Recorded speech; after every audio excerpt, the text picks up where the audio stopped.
Aujourd'hui, j'ai le plaisir d'accueillir Sophie Paturle dans Private Equity Vox. Sophie est la nouvelle présidente de France Invest et managing partner de Demeter, devenue Demea. Son parcours conjugue expérience de terrain et vision long terme. Après des débuts au BTP Capital, au Crédit du Nord, puis à la Société Générale, elle cofonde en 2025 Demeter, qui va devenir, en 20 ans, une référence du capital investissement dédié à la transition écologique. En 2025, le rapprochement avec Cerea Partners donne naissance à Demea, près de 3 milliards d'euros d'actifs, 70 collaborateurs et l'ambition de doubler de taille d'ici à 2030. En juin 2025, vous êtes élu président de France Invest après plus de 25 ans d'engagement au sein de l'association. Vous portez un programme articulé autour de plusieurs priorités: renforcer la puissance financière du capital investissement français, accélérer la transition numérique et énergétique, défendre la profession dans un contexte réglementaire dense et affirmer la marque France du capital investissement à l'international. Et avant de parler de votre mandat, j'aimerais poser un décor macro que peu de gens mesurent réellement. Et avant toute chose, Sophie, soyez la bienvenue. Merci de votre accueil. Je suis heureuse et honorée d'être là aujourd'hui avec vous. Sophie, quand on regarde les chiffres publiés par France Invest et EY, on réalise que le capital investissement français n'est pas une niche, mais un bloc majeur de l'économie. Les entreprises accompagnées par les membres de France Invest, prends quelques chiffres, c'est plus de 11 000 entreprises, dont 8 450 en France, 2,4 millions de salariés et 518 milliards d'euros de chiffre d'affaires cumulé.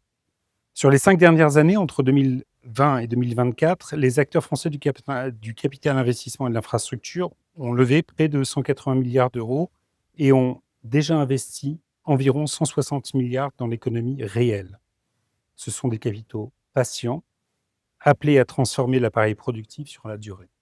Alors, Sophie, quand vous mettez bout à bout ces chiffres, emploi, chiffre d'affaires, montant levé et investi, comment nous pourrions décrire le rôle du capital investissement dans l'économie française? Merci pour ces chiffres. Effectivement, je pense que la première chose qui vient à l'esprit en vous écoutant, c'est le capital investissement, qui est un métier relativement récent, il a 40 ans, est devenu un acteur majeur d'accompagnement des entreprises françaises. Et c'est aujourd'hui France Invest qui rassemble l'ensemble des sociétés de gestion qui investissent dans le non-coté, qui est le révélateur, je dirais, grâce à ces chiffres aussi, de ce poids économique qui est devenu essentiel. C'est aujourd'hui 470 sociétés de gestion en France, en sachant que la France a un rôle de pionnier au niveau européen, puisque je suis heureuse et fière de dire que la France est le premier acteur en Europe continentale et le troisième acteur au niveau mondial dans l'investissement dans les entreprises non cotées. Nous savons que nous avons en France un certain nombre d'atouts. Nous avons des entreprises et un esprit entrepreneurial. D'ailleurs, le terme d'entrepreneur est français, ce n'est pas Oui. complètement un hasard. Nous avons une véritable capacité d'adaptation de nos entreprises. Elles sont agiles. Elles ont aussi, pour certaines d'entre elles, la faiblesse d'être fragiles. Et c'est là que nous avons complètement un rôle, France Invest, investisseurs dans nos côtés, puisque nous apportons à ces entreprises des fonds propres dans la durée.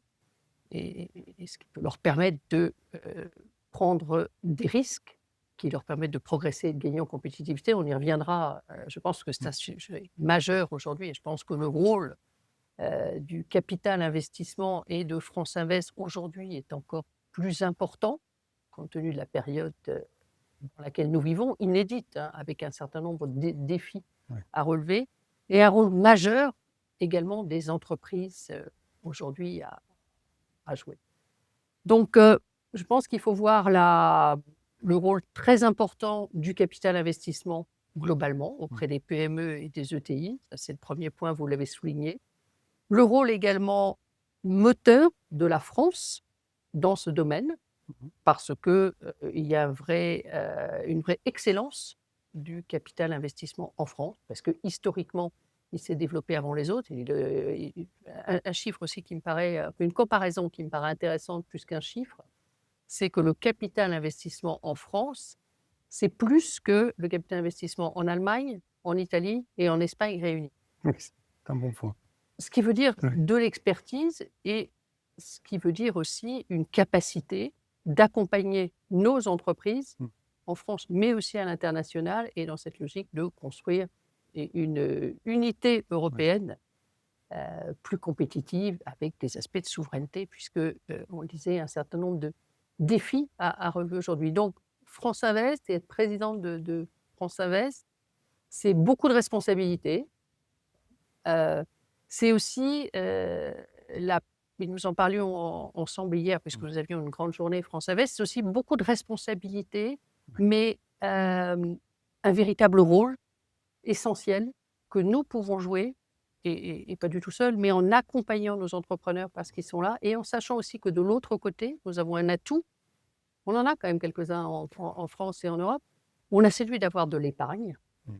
beaucoup d'épargne en France, puisqu'on a un taux d'épargne de 19 Qui est ce considérable, ouais. qui est très Oui. important. L'inconvénient, c'est qu'on a une difficulté à allouer cette épargne à de l'investissement risqué et on considère que l'investissement dans le private equity est un investissement risqué.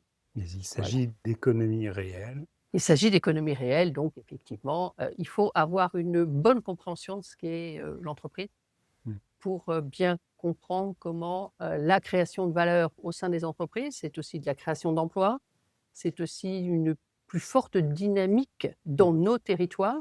C'est aussi comme ça qu'on va pouvoir construire ensemble, avec nos voisins européens, une véritable souveraineté européenne, pour être capable de réagir face à un défi majeur aujourd'hui géopolitique et économique, face à, des Américains et des Chinois qui ont décidé de jouer beaucoup plus, la carte du protectionnisme Ouais. aujourd'hui et de leur propre souveraineté.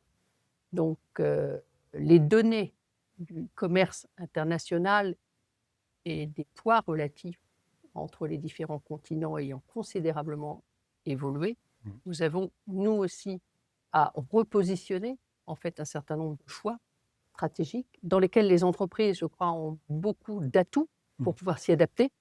Mais pour cela, il leur faut être soutenus dans le moyen et long terme et il leur faut avoir des fonds propres pour pouvoir faire les transformations et les investissements nécessaires.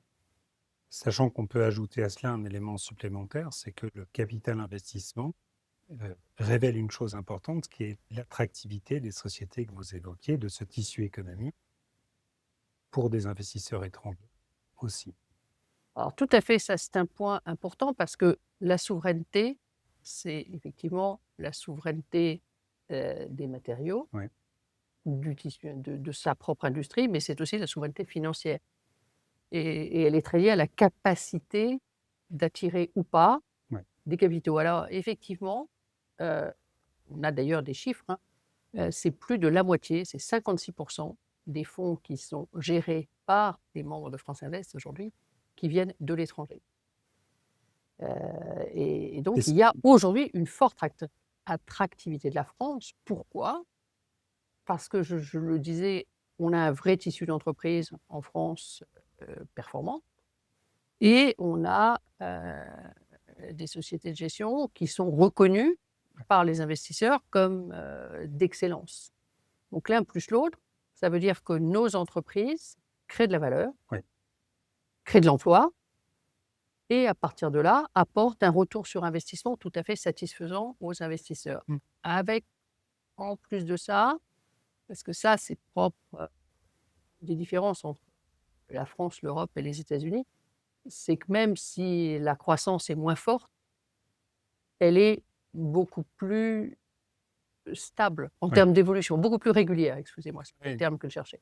Elle est beaucoup plus régulière et donc c'est aussi un facteur, de sécurité associé à l'investissement qui est réalisé dans les sociétés françaises. Donc on peut penser Mmh. que, heu, compte tenu de cette répartition, des rôles, on va avoir, on l'a vu d'ailleurs en début d'année, heu, une attractivité, Ouais. heu, renforcée de l'Europe et de la France de la part des investisseurs internationaux, notamment des Américains, mais aussi, de l'Asie et du Moyen-Orient. Pour 2026, on a des sentiments que il pourrait y avoir... On a le géopolitique, la réalité économique, les allocations. Et ces allocations, en effet, arrivent dans cette économie réelle française de manière tout à fait remarquable et on en parle trop. C'est vrai, vous avez raison. Alors, vous avez pris la présidence de France Invest, donc vous avez été élu en juin 2025, vous avez été élu en juin 2025, et après donc 25 ans d'engagement, nous sommes croisés à l'époque, nous avons même Plus de commis 30 ans de métier, parce que je me oui, suis engagée très jeune plus de chez 30 ans France de Invest. métier. Mais en tant qu'investisseur, j'ai un petit peu plus de 30 ans de métier. Quand je suis entrée chez BTP Capital, c'était il y a 30 ans. Il y a 30 ans. Un peu plus de 30 ans, oui. Et donc vous arrivez à un moment très particulier, pression réglementaire, enjeu de liquidité, montée puissance des questions de ESG, nouveaux usages numériques, l'IA. C'est résolument un mandat de transition. Et en évoquant tout cela, je n'ai évidemment pas évoqué ce contexte géopolitique qui est tout à fait particulier. Et justement, quelles sont, Sophie, vos priorités pour les 2 prochaines années à la tête de France Invest? Vous l'avez souligné, beaucoup d'enjeux. On est vraiment à la croisée des chemins, dans une période où ça bouge dans tous les sens. Il faut essayer de se concentrer sur l'essentiel. Oui.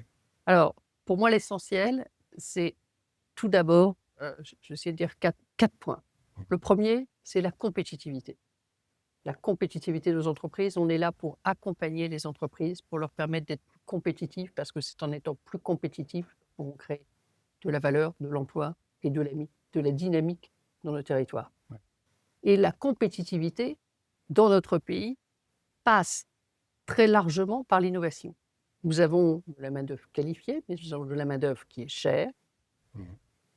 Et si on veut rester compétitif, eh bien, nous n'avons pas d'autre choix qu'innover. Alors pour ça, nous avons de la chance parce que nous avons des instituts de recherche de renom. Nous sommes un grand pays, nous sommes encore un grand pays scientifique.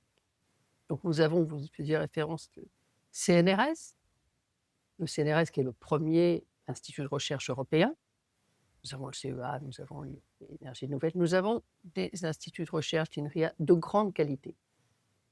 À côté de ça, si l'on regarde le montant investi ou dépensé en recherche et développement, je vous laisse le choix du terme, on est en France à 2,3% du PIB. Montant qui stagne depuis plus de 20 ans. Alors il y a 20 ans, c'était pas mal. On était plutôt dans les meilleurs. Aujourd'hui, on est devenu mauvais. Les Allemands sont à plus de 3%, les Américains sont à 3,5%. Ouais. Et donc, il faut Un train est oser. parti et la France ne l'a pas pris. Voilà. Les autres pays ont juste, ce que vous évoquez, pas seulement, ont Ont accéléré accéléré. Et nous cette n'avons pas allocation. accéléré. Ouais. Nous n'avons pas accéléré alors que nous avons les moyens d'accélérer. Donc, le premier point, c'est vraiment d'essayer de renforcer l'innovation dans nos entreprises. Et qu'est-ce que nous allons faire? Leur apporter de l'argent, bien sûr, pour du financement long terme, parce que qui dit recherche et développement, innovation, dit nécessairement du financement en fonds propres, puisque Et des cycles plus longs.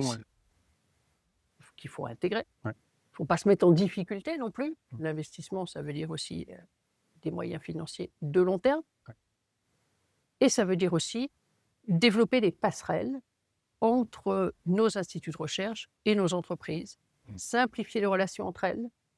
Et nous nous sommes engagés, au niveau de France Invest, à doubler, dans moins de 5 ans, le nombre d'entreprises que nous accompagnons qui auront un contrat de partenariat avec le CNRS. Alors, on a pris cet engagement avec le CNRS, mais on est prêt à le prendre avec d'autres instituts de recherche. L'idée, c'est cela.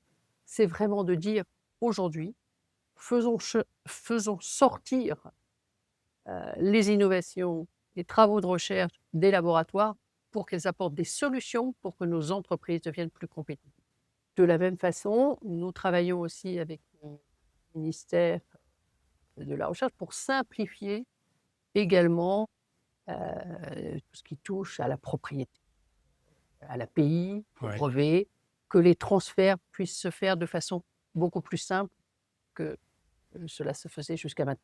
Simplifions les choses et créons des passerelles pour que notre monde académique, notre force scientifique se déverse beaucoup plus qu'elle ne le fait aujourd'hui dans nos entreprises.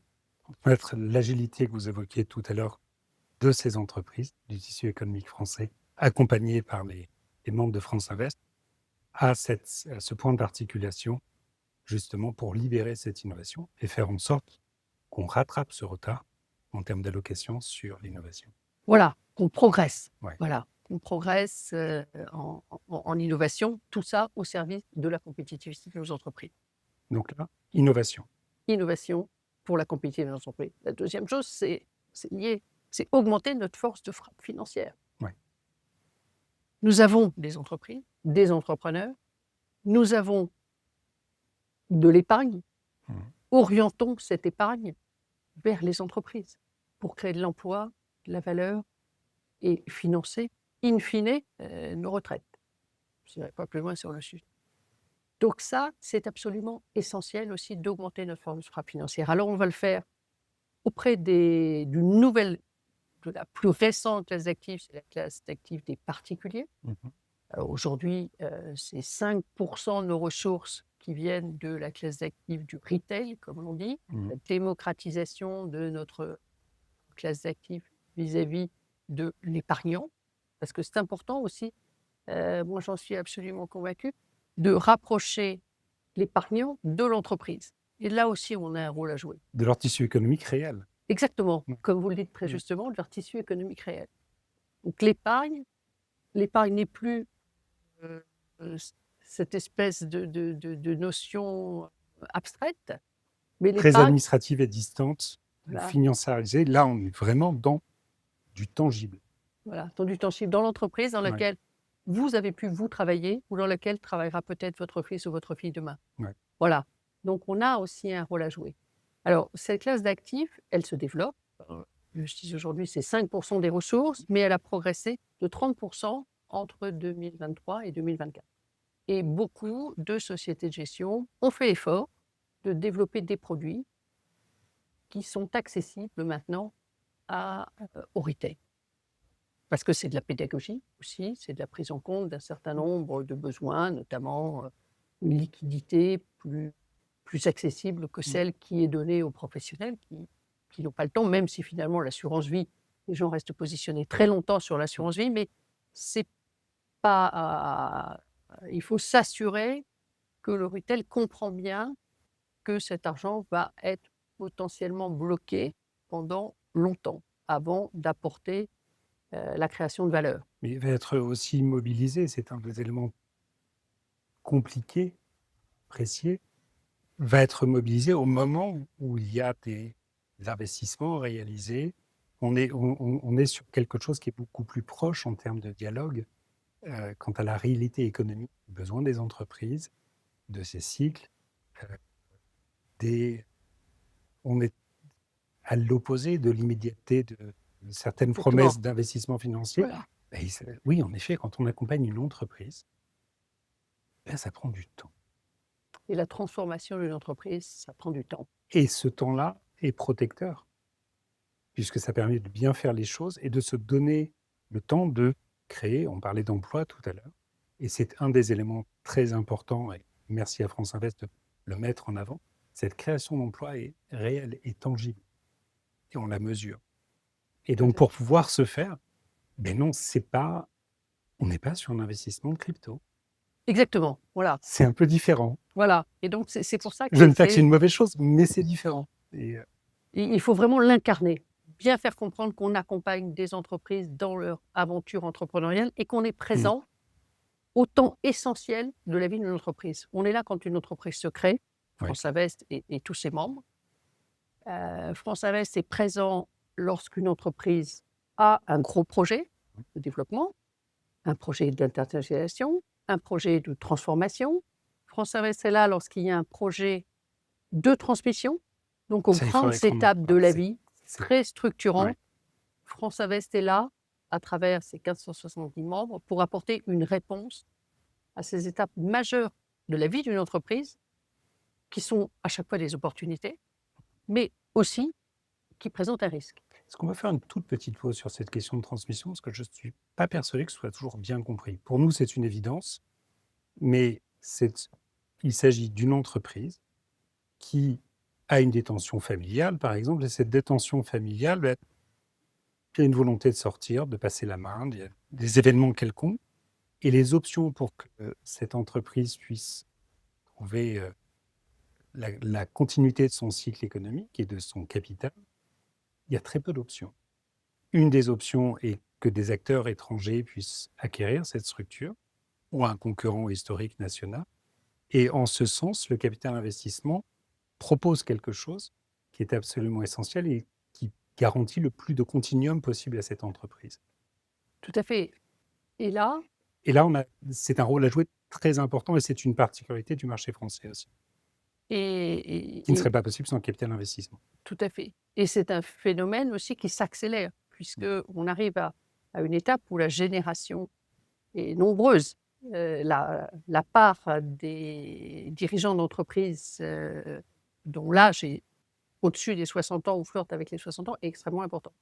Oui, la démographie est très claire en la matière. Voilà, la démographie nous montre très clairement qu'aujourd'hui, on arrive à un point crucial en termes de transmission des entreprises. D'ailleurs, on arrive aussi à voir les premières transmissions dans les sociétés de capital investissement. Puisque, je vous disais à l'instant, nous avons fêté nos 40 ans l'an dernier. Donc, certains ont créé des sociétés il y a 40 ans et d'autres il y a une trentaine d'années. Et là aussi, D'autres nous comme avons des moi, cas de transmission. si je prends mon cas personnel, c'était il y a 20 ans. Voilà, et pas mal de sociétés qui se sont créées. Donc voilà, 20 ans, 30 ans, avec des sujets aussi transmis. Mais c'est un autre point dont on Et pourra parler également. Mais la transmission, c'est un sujet effectivement extrêmement clé dans la vie d'une entreprise et dans lequel, je crois, France Invest peut justifier d'avoir de l'expérience, de l'expertise, parce que les équipes ont vécu déjà beaucoup d'opérations de transmission. Alors, les mêmes causes produisant souvent les mêmes effets, on peut dans ce cas-là aussi mettre en garde contre certaines difficultés auxquelles il faut penser très vite et donner quelques bonnes recettes, parce qu'il y en a qui marchent aussi. ça s'anticipe. Et voilà, ça s'anticipe. Ça s'anticipe, comme vous dites. Nous avons parlé de la force des Oui. frappes financières. Alors, je disais, c'est aussi aller à la rencontre des investisseurs, nos clients, parce que nos clients, ce sont les investisseurs. On a parlé Voilà. des particuliers d'une nouvelle classe active, mais il y a les institutionnels également. Donc, allez les voir. Nous avons fait notre premier événement destiné aux investisseurs en région la semaine dernière. Nous étions à Rennes pour aller à leur rencontre. Qu'est-ce que vous attendez pour des membres de France Invest pour augmenter vos allocations vers cette classe d'actifs et accompagner encore plus d'entreprises, notamment dans vos territoires. Voilà, donc ça, je crois que c'est vraiment important. Moi, j'en reviens de cette visite à Rennes en étant absolument convaincue que les institutionnels, que ce soit des compagnies d'assurance, caisses de retraite et des banques, sont tous très désireux d'augmenter le rôle et d'être partenaire des sociétés de gestion membres de France Invest pour accompagner les entreprises, pour être plus robustes. Parce qu'on se rend compte qu'on est dans un environnement qui est économiquement, qui demande de prendre des décisions économiquement. On n'est pas sur un long fleuve tranquille, tout le Pas monde en est précisément. conscient. Donc, la robustesse des entreprises, c'est essentiel. Et leur sentiment est qu'un des points majeur aussi apporté par le capital investissement, c'est qu'il rend les entreprises plus robustes, pas seulement par l'argent apporté, on en a parlé, mais également par l'accompagnement du dirigeant dans sa réflexion, dans sa stratégie et dans sa transformation, puisqu'aujourd'hui on est dans une période où il y a une transformation des entreprises qui doit s'opérer de façon importante. Vous y avez fait une rapide Nous allons en référence. parler, oui. Voilà, vous y avez fait une rapide référence tout à l'heure, donc on parlera aussi de cet enjeu majeur de transformation. Et puis, je continue également toujours pour drainer de l'épargne vers le capital investissement.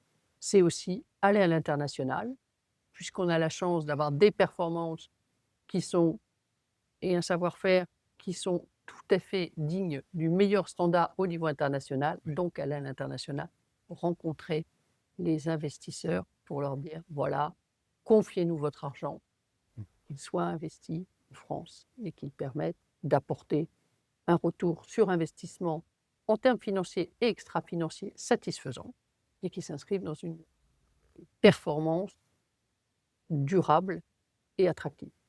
Voilà, pour le deuxième sujet. Quel beau programme.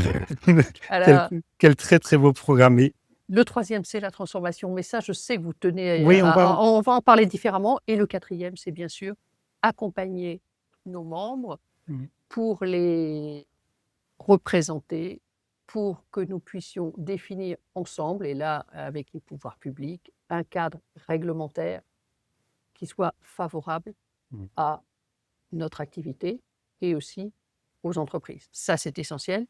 Il faut savoir qu'aujourd'hui, le cadre réglementaire du private equity, du capital investissement est satisfaisant, mais on pourrait l'améliorer. Et d'ailleurs, on est en bonne voie d'avoir des améliorations pour que les ratios prudentiels qui sont imposés aux investisseurs institutionnels Oui, qui soient impacte les investisseurs voilà, dans leurs institutionnels allocations. et qui pourraient limiter leurs allocations. Voilà, qui limitent. Donc, on pourrait avoir une petite bouffée d'air pour augmenter leurs allocations. Et puis, être bien conscient aussi que dans l'environnement européen, nous avons des voisins qui sont aussi assez commercialement agressifs, Oui. comme le Luxembourg pour ne pas les citer. Et donc, il faut être tout à fait conscient.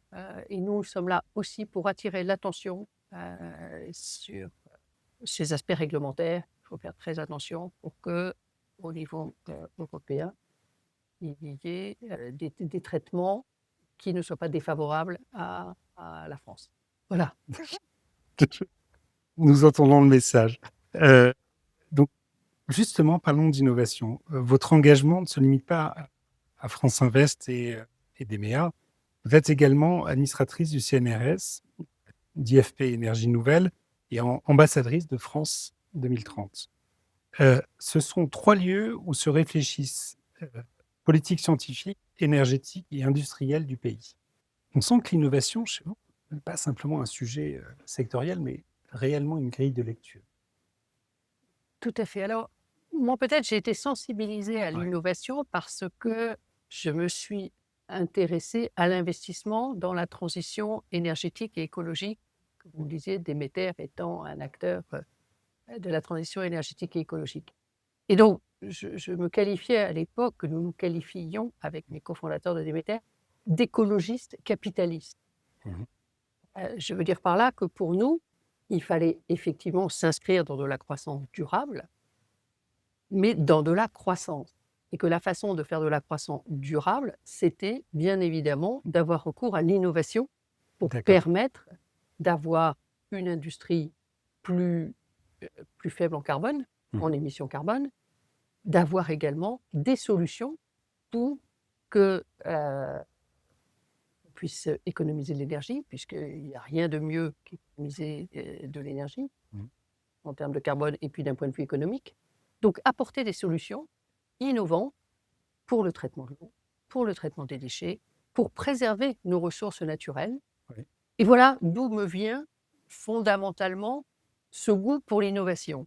C'est continuons à croître parce que croître, c'est le progrès, mais l'innovation, c'est aussi un moyen d'assurer le progrès durable. Et que cette Voilà. combinaison permet justement ce cercle vertueux. Voilà, ce cercle vertueux.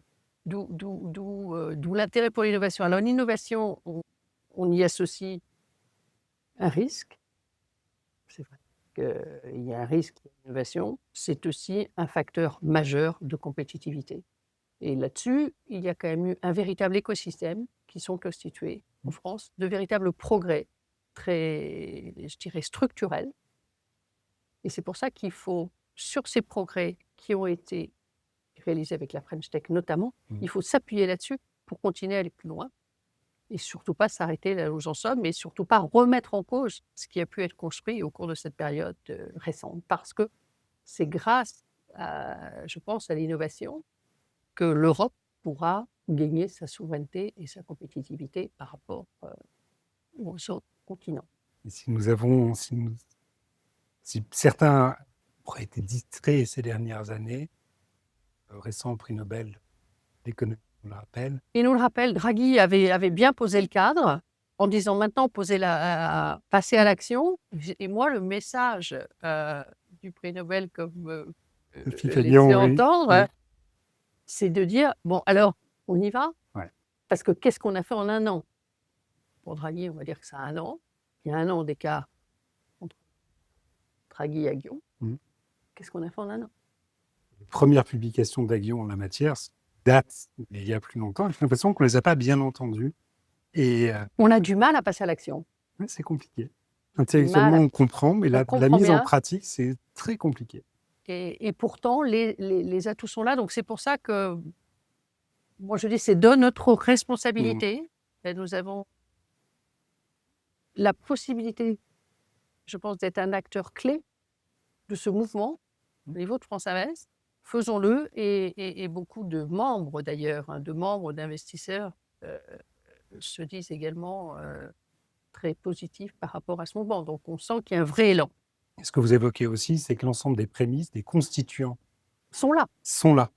Donc, Voilà. les mettre en présence, les mettre en mouvement, leur conférer un peu d'agilité, de fluidité, ce serait bien. Ouais, il faut de la confiance, je pense, pour ça. Ah Alors justement, Ça, c'est un sujet. Il faut de la confiance. Et ça, là, on revient un petit peu à des sujets macroéconomiques. ouais. Mais justement, vous organisiez hier, France Invest organisait hier le rendez-vous, un grand événement annuel avec des ateliers concernant la liquidité, le secondaire, la digitalisation, l'IA et des interventions telles que Jacques Barrault ou Thierry Breton. C'est un moment de cohésion, mais aussi un baromètre de sujets profondément structurants. Et quels étaient les objectifs de cette édition du rendez-vous? Alors, il y avait plusieurs objectifs. Vous soulignez, c'est un rendez-vous. Ouais. Premier objectif, je dirais, parce que nous sommes besogneux chez France Invest dans les sociétés, donc c'était travailler. Nous sommes besogneux et nous sommes partageurs. Et nous avons, je pense tous, une grande conviction que ce que nous faisons est bon pour la société, c'est bon pour les entreprises, c'est bon pour la société, et ce qui est bon pour chacun d'entre nous est bon pour les autres. Donc on a cette volonté, et ça c'est historique, comme vous le disiez. Moi, je me suis engagée, et France Invest, sur des sujets comme la parité ou la transition écologique il y a 25 ans. Nous avions même, en 2008, me semble-t-il, Voilà. une publication Nous avons commune, publié ensemble concernant le développement durable et capital investissement. Et nous ne sont pas très Exactement. nombreux à l'époque. Exactement. Exactement, très ça longtemps. c'était, voilà. Et là, ça correspondait à mon début d'engagement, c'était à peu près il y a 25 ans. Début d'engagement pour France Invest. Ce que je veux dire, c'est qu'il y a un vrai esprit associatif pour faire avancer sur des chantiers majeurs. Donc, il y avait ce point-là. C'est comme ça que nous avons notamment eu 2 groupes de travail fort intéressants. L'un sur l'IA, l'intelligence artificielle. Comment est-ce que ça va changer le mode de fonctionnement et dans les sociétés que nous accompagnons et au sein de nos sociétés de gestion?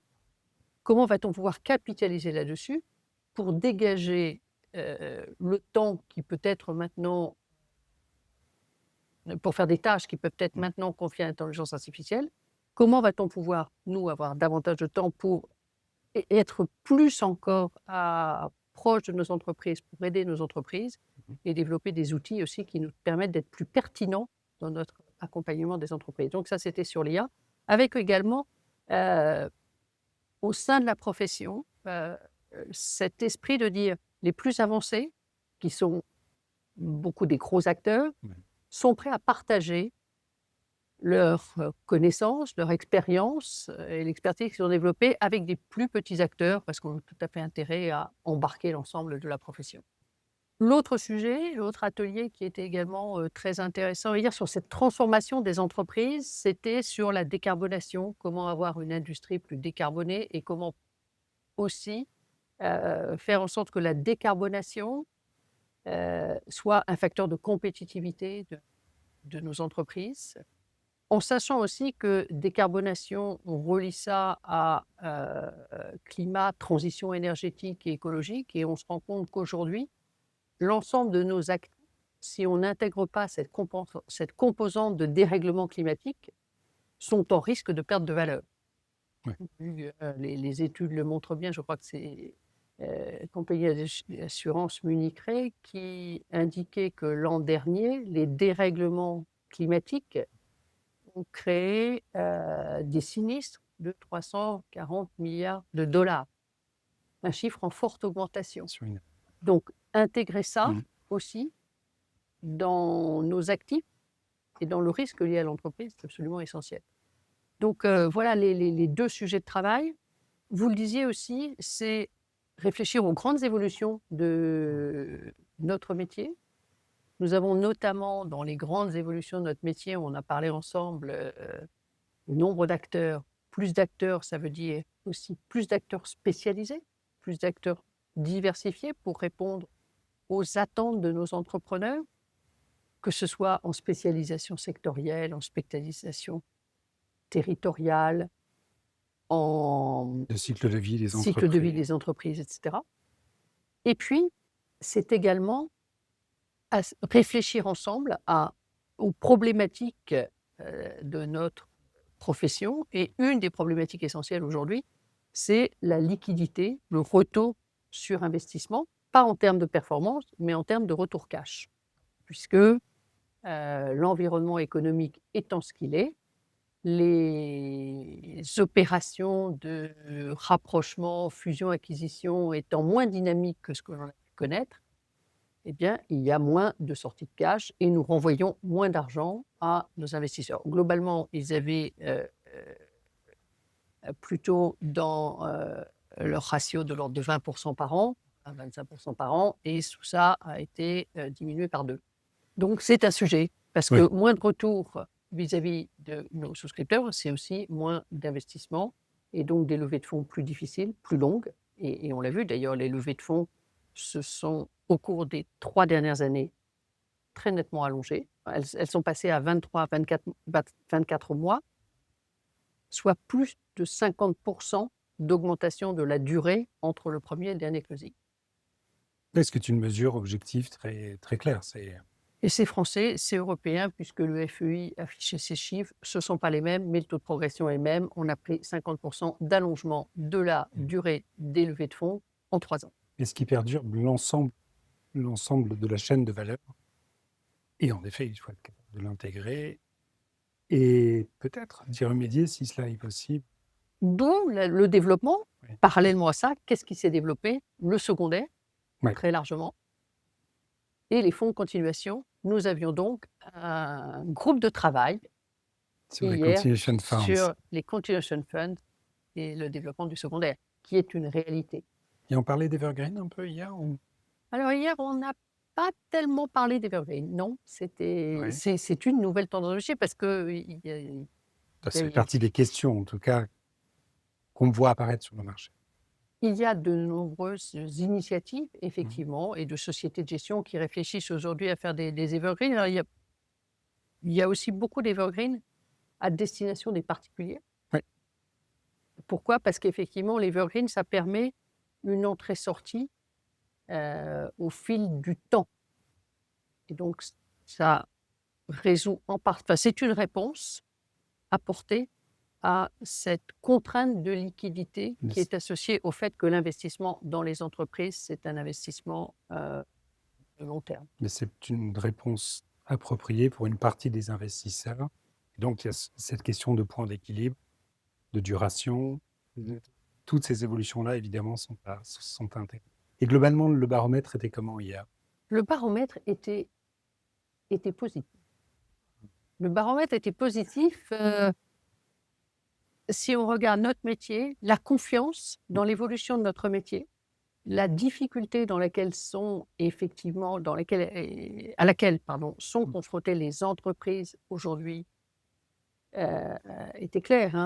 On a quand même une croissance qui ralentit, on a un manque de visibilité, et on a aussi des reports d'investissement, très clairement. Qui sont des signes clairs de nervosité. Voilà. D'angoisse. Voilà, et on le voit aussi, d'un point de vue économique, on n'a jamais eu, un taux, je crois, aussi élevé de chômage chez les jeunes puisqu'il atteint maintenant 19.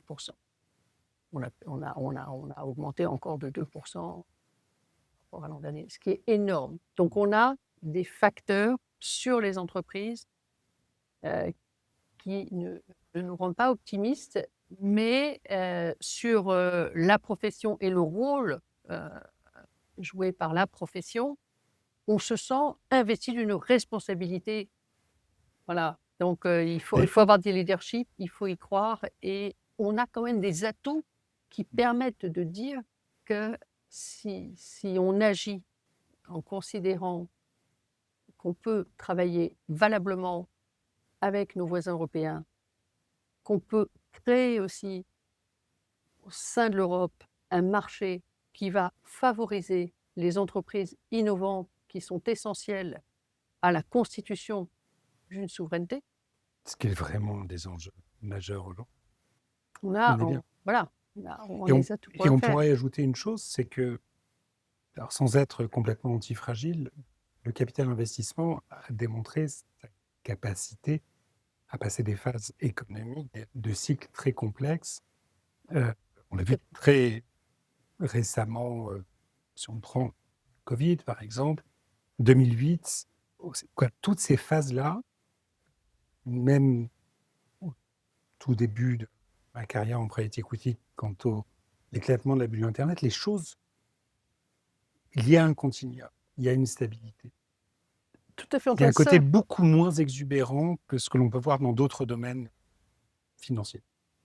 tout à fait, Antoine, et ça, je pense, c'est un point important. C'est-à-dire que également, vous avez lorsque vous êtes un entrepreneur et que vous êtes accompagné par, des acteurs du capital investissement, en fait, vous n'avez pas d'obligation de communiquer sur vos performances, vos résultats.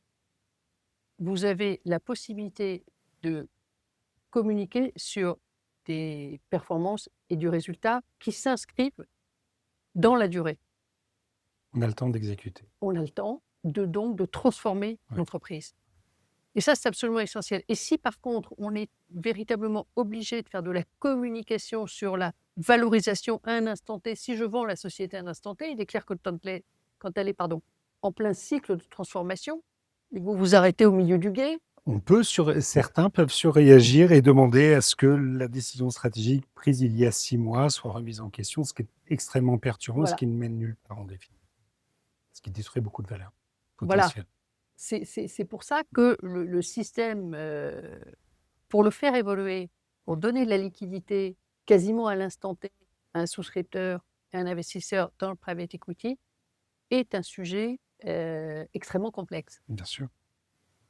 Mais alors justement, en termes de sujets complexes, on a une autre mutation profonde, mais vous l'aviez évoqué lors de cette journée hier, l'IA et la digitalisation des métiers. Vous avez créé une Digital Squad pour traiter de ces enjeux.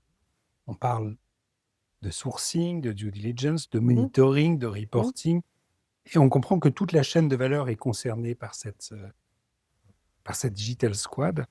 Et de manière concrète, quelle mutation observez-vous aujourd'hui dans les pratiques des fonds quant à ces questions de data et d'IA?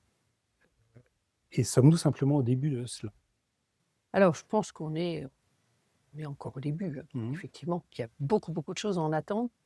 Je reviendrai tout d'abord aussi sur la Oui, consolidation de l'information. Avant je pense qu'il y a, nous, au niveau de France Invest, nous avons aussi, intégré l'IA oui, parce qu'il y a une difficulté aujourd'hui qui est la consolidation de l'information. Notamment, alors l'information financière, extra-financière, encore plus. Et il est vraiment important que l'on puisse avoir une mesure de l'impact. Notre impact financier, notre impact économique, notre impact extra-financier. D'où la nécessité d'agréger des données mmh, qui, pour l'instant, étaient pas collectées, tout à fait de la même façon chez les uns et chez les autres. Donc ça, c'est déjà, je pense, un axe majeur d'analyse de chiffres. Donc on aura des chiffres encore plus pertinents, économiquement plus illustratifs de notre véritable impact grâce à l'IA. Ça, on y travaille également chez France Invest. On a travaillé ensemble, vous le rappeliez, Antoine, sur l'extra-financier. Oui. Alors là, c'est pareil, l'impact extra-financier de l'ensemble des sociétés que l'on accompagne, parce que vous le savez, aujourd'hui, les entreprises sont à peu près toutes engagées dans un processus de communication d'informations extra-financières Mhm. et dans une démarche ESG, puisque tous nos membres sont partie prenante et ils sont complètement conscients de l'intérêt de cette croissance durable. Donc là, on devrait pouvoir, grâce à l'intelligence artificielle, être capable d'avoir une mesure d'impact beaucoup plus pertinente, fiable, Oui, robuste opposable. Oui. dans les années à venir. Mais autrement, pour revenir à la question, ma conviction profonde, c'est qu'on va pouvoir accompagner les entreprises de façon beaucoup plus pertinente et que nous allons pouvoir, nous, rentrer en relation avec les entreprises qui ont besoin de nous de façon beaucoup plus efficace grâce à l'intelligence artificielle. Et à partir du moment où, grâce à l'intelligence artificielle, on va pouvoir également réaliser une partie des travaux d'analyse qui sont nécessaires pour justifier et pour prendre une décision d'investissement avec, pas, avec plus de fiabilité, nous prendrons nos décisions d'investissement. Oui, c'est de Donc, l'intelligence activable. j'aime ce terme. C'est pas artificiel, c'est activable. C'est activable, Ouais. exactement. C'est activable pour nous donner davantage d'éléments de connaissance de l'entreprise, du marché sur lequel elle se positionne, de la stratégie de transformation que l'on pourra mener avec elle. Si on parle par exemple de croissance externe, qui est un moyen de faire grandir aussi notre société pour transformer peut-être des champions locaux en champions au niveau international, eh bien ça permettra également d'aller beaucoup plus vite et ensuite de consacrer le temps que l'on partage avec les dirigeants d'entreprise à partir de bases plus efficaces, de bases enrichies par rapport à ce dont on dispose aujourd'hui, mais de plus efficaces. D'être augmenté. Voilà, on va être augmenté. On va être On va être augmenté, mais augmenté. surtout, on va être beaucoup plus humain et passer plus de temps Voilà, de qualité pour pouvoir décider, agir, construire ensemble voilà. Et suivre également ce que l'on fait ensemble et l'enrichir et au fil objectiver. du temps, l'enrichir en temps réel, Ouais. l'objectiver. Je pense qu'on a un C'est gap. très enthousiasmant. C'est très enthousiasmant, tout à fait. Et là, c'est notre expérience, notre expertise Mhm. que l'on pourra beaucoup mieux partager avec nos pairs dans une équipe. Parce que vous le savez aussi, c'est pas un métier de solitaire, le métier d'investisseur en capital et d'accompagnement de nos entrepreneurs. Donc, c'est un travail d'équipe. Les décisions d'investissement, elles se font par une équipe et pas par un seul individu. Ouais. Beaucoup travaillé d'ailleurs sur l'enrichissement des équipes, la mixité des équipes. On a aujourd'hui une, une parité dans les comités d'investissement. On est à plus de 40% de femmes dans les comités d'investissement, je crois, 30% de femmes dans les équipes d'investissement, ce qui conduit, les chiffres le montrent, à un enrichissement en fait de la réflexion. Donc voilà, une autre façon d'enrichir encore la réflexion pour la rendre pertinente. Et en ce qui concerne les relations aux investisseurs, justement. Alors, les relations avec les investisseurs, ce sont nos clients. Nous sommes là pour servir Nous nos. l'avons très peu dit historiquement, nous avons des clients.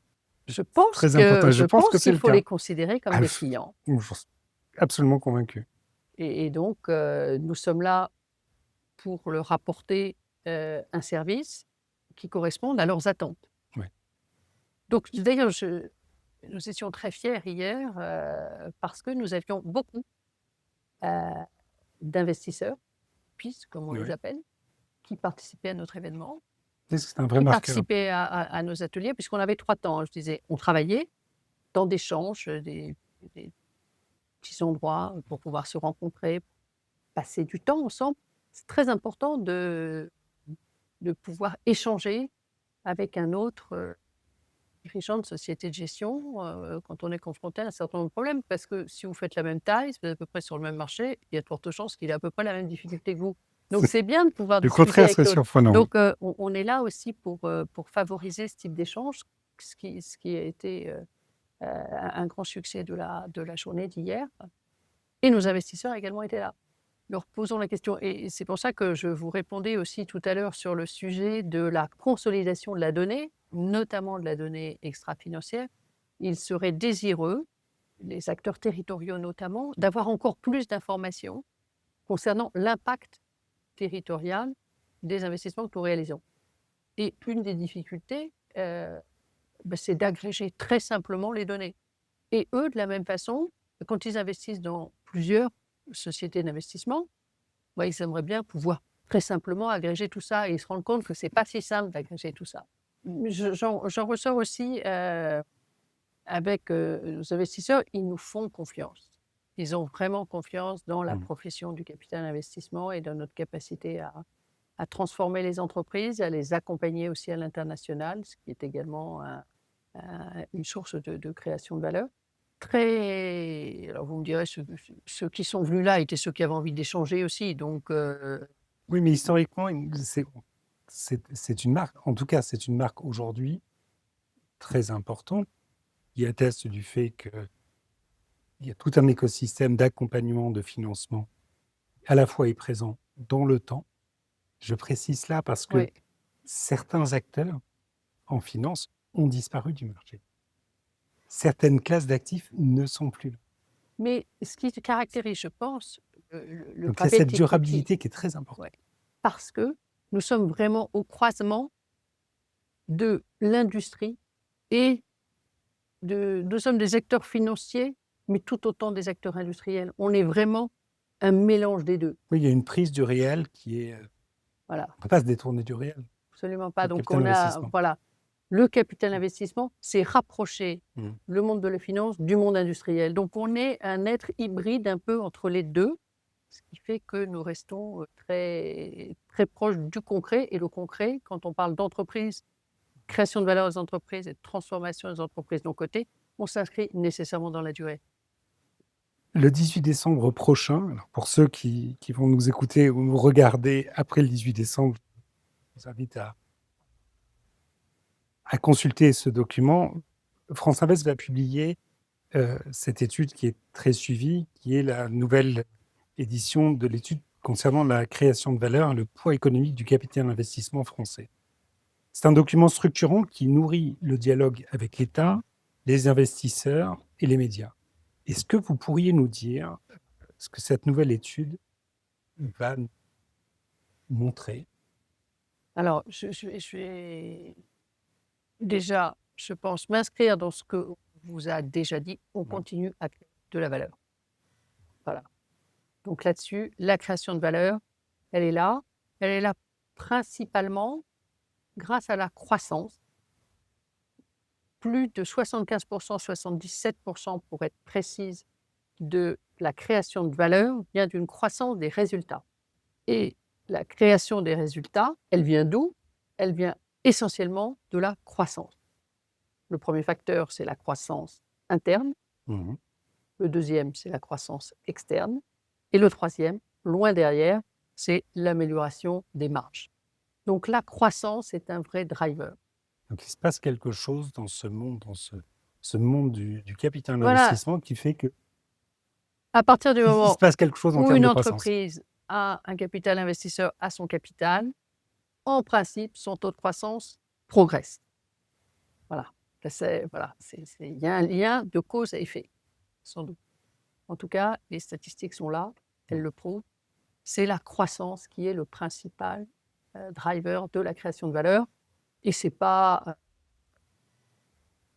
l'augmentation, des multiples de transactions, ni, ni l'évolution de la structure financière. C'est clairement la croissance qui est là pour créer de la valeur. Les chiffres sont là, c'est plus de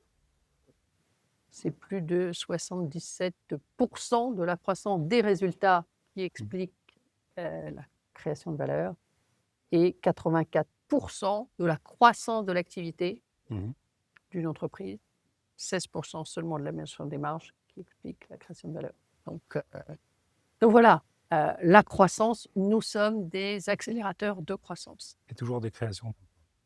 Création d'emplois, la création d'emplois étant directement liée, comme vous le soulignez, et j'ai oublié de le rappeler, au taux de croissance. Et nous le souhaitons donc potentiellement plus d'entreprises, nous parlions de transmission tout à l'heure, en demande de capital. Il va falloir pouvoir les accompagner. Voilà, il va falloir pouvoir les accompagner. C'est-à-dire que le rôle que nous jouons, en raison à la fois du potentiel de transmission qui arrive, des enjeux géopolitiques, économiques, il va falloir investir. Donc, d'une part, il va falloir investir pour transformer les entreprises. On en a brièvement parlé, l'IA, la transition écologique, ça demande de l'investissement. Les grandes Si vous me transformations. permettez, sur la base d'un savoir-faire, nous avons un socle qui est un savoir-faire de croissance. Et les chiffres dont on parle ne sont pas des chiffres qui sont encore impactés. On n'a pas ces éléments-là. C'est exact. Donc c'est exact. il y a déjà, le capital investissement démontre de manière constante dans le temps sa capacité à générer cette croissance. Nos entreprises en ont besoin.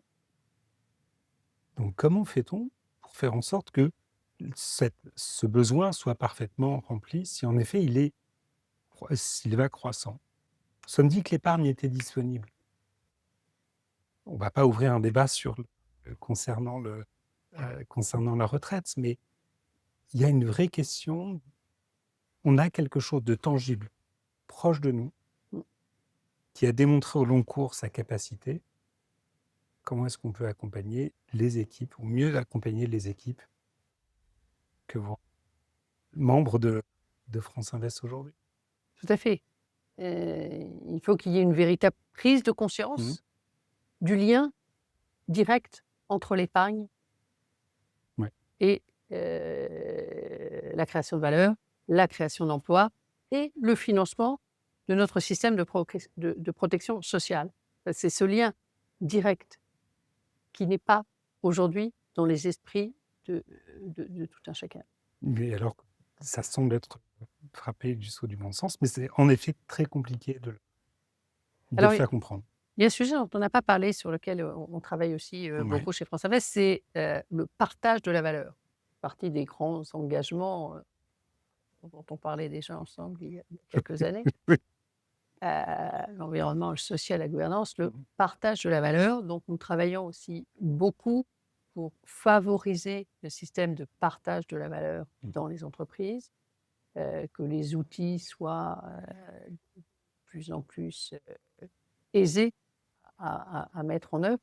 Et moi, je crois que ça a aussi une grande vertu, c'est que l'ensemble des salariés, à partir de là, se sentent partie prenante d'un projet qui s'inscrit dans la durée et qui n'est pas nécessairement un long fleuve tranquille.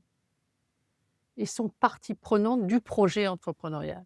Donc, nous travaillons également beaucoup sur ce sujet-là au sein de la commission Sustainability de France Invest. Dit autrement, la vie capitalistique de la société pour laquelle je travaille n'est pas un autre monde que la réalité dans laquelle je vis. Exactement. Et je pense que compte tenu de l'actualité politique que nous pouvons vivre en France actuellement, ce sujet montre qu'il est également très, très important au sein de notre pays.